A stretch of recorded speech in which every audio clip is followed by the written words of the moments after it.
Bonjour Ciné-Série. On a tous une mère, mais vous connaissez pas la mienne. Ça va? Qu'est-ce que tu fais là?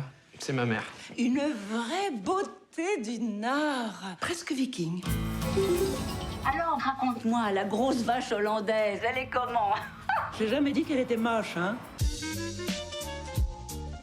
C'est une folle. C'est une mère libre, femme et folle, dans tous les désordres que vous voulez. C'est un personnage, oui, de mère qui a pas tout à fait compris. Enfin, moi, je crois qu'elle a très bien compris la vie, mais elle a vécu sans penser à demain, sans réfléchir, Elle a vécu en femme libre, voilà, comme beaucoup de femmes de cette génération, à qui on reproche aujourd'hui leur liberté passée, mais elles ont été un peu précurseurs. Et je pense que c'est très important d'avoir été libre pour donner le sens de la liberté aux autres générations qui suivent. Putain, mais qu'est-ce qu'elle fout? Ah, ça va! Tais-toi, t'es complètement folle! On ne dit pas t'es folle à sa mère! Il accepte l'idée qu'avant d'être sa mère, elle est une femme.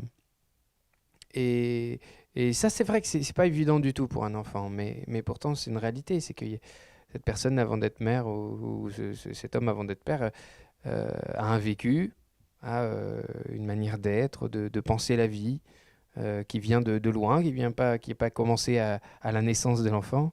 Donc ça, c'est vrai que c'est une dimension que je trouvais très belle et à laquelle, en fait, j'avais jamais trop pensé. Pour être honnête, c'est vrai que parfois, ça m'est arrivé de me dire, ah bah en fait, c'est vrai que ma mère, aux yeux des autres, c'est une femme, c'est pas juste ma mère. Et en fait, c'est une femme avant d'être ma mère. Ça m'est arrivé, mais je l'avais jamais contextualisé, j'avais jamais mis ces mots-là. Et pourtant, voilà, c'est une dimension qui est jolie, je trouve, quand on est enfant, d'ouvrir les yeux sur la femme que peut être notre mère, qu'est notre mère, au fond. Oh, on va pas parler de ça. C'était placé. Oh là. Non, mais bien sûr. Non, mais c'est vrai que dans le film, il y a, c'est ça que moi, je trouvais chouette aussi, c'est que en effet, on voit une mère qui parle sexualité avec son fils à un moment, mais pas d'une manière scientifique ou technique. Elle en parle un peu salement comme nous avec nos potes, alors que c'est son fils. C'est ça que je trouvais marrant. Mais il y a d'autres choses comme ça où on se rend compte que leur relation mère-fils, elle est singulière. Et c'est tout le sel du film, hein, moi j'ai trouvé. Moi, j'adore cette scène du restaurant quand elle raconte ses phrases amoureuses et il veut pas entendre. Il dit maman, mais je t'en supplie.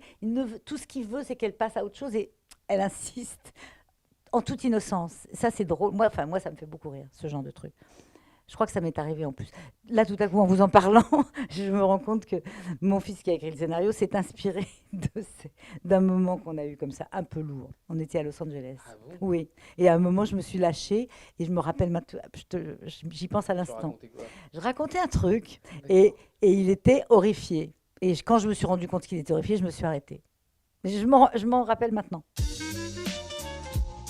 Je pense qu'il y a vraiment pire comme condition pour débuter. Je crois que j'ai eu beaucoup de chance, moi, justement, de pouvoir vivre quelque chose de nouveau pour moi,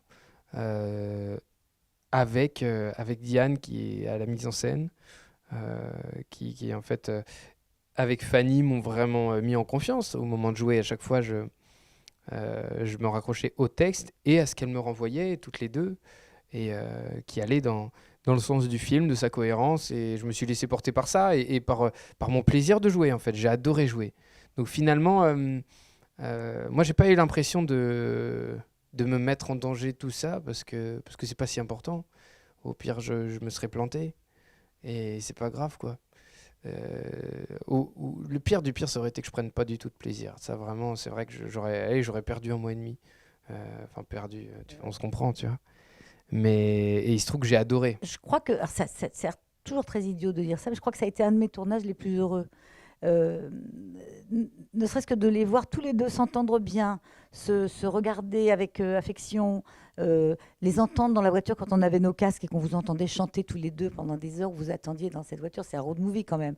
Et c'était formidable. On riait beaucoup, nous, de l'autre côté, sur la voiture travelling.